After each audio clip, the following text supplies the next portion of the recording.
আমার নবী যখন গোপনে গোপনে ইসলামটাকে প্রচার করতে লাগলেন, প্রথমেই আবু বকরের সামনে যায় যখন নবী দাওয়াত দিয়া দিলেন, আর আবু বকরের সামনে যায় আবু বকরকে যখন বললেন, রে আবু বকর, পড়ো লা ইলাহা ইল্লাল্লাহ, আল্লাহ ছাড়া কোনো মাবুদ নাই, আল্লাহ ছাড়া ইবাদত পাওয়ার যোগ্য আর কেউ নাই।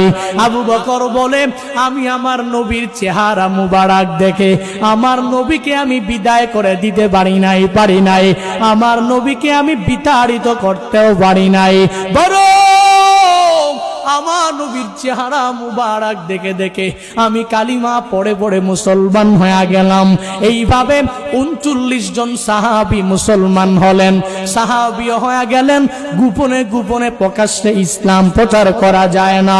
আবু বকর 39 জন সাহাবী মুসলমান যখন হয়ে গেলেন, এই সাহাবীগুলো মুসলমান হয়ে হয়ে হয়ে যখন আমার নবীর কাছে দরসে বসে, মসজিদে নববীতে না বরং বাইতুল্লাহর ভিতরেও সুন্দরভাবে বসতে পারে না, গোপনে গোপনে ইসলামটাকে নিয়ে যখন প্রচার করতে লাগলেন, আবু বকর আমার নবীর কাছে আইসা আমার নবীর কাছে আবদার করে আর বলে, ও নবী আমার, আমি আবু বকরের মন চায়।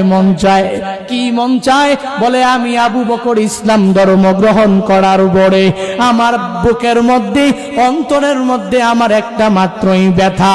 আমি কালিমা পড়ে পড়ে মুসলমান হওয়ার পরেও আজ পর্যন্ত আমি কালিমার দাওয়াত প্রকাশ্যে দিতে পারি নাই।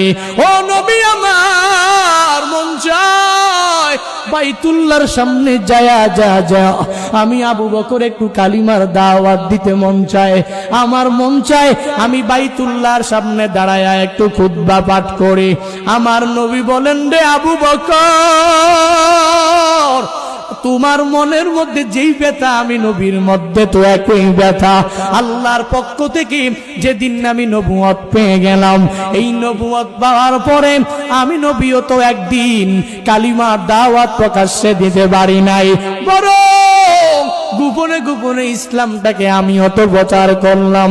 এরে আবু বকর, আল্লাহর পক্ষ থেকে যখন সামর্থ্য আসবে, যখন শক্তি পরিপূর্ণ আসবে, তখন আমরা ইসলামটাকে প্রকাশ্যে প্রচার করব। আবু বকর প্রয়োজন নাই এখন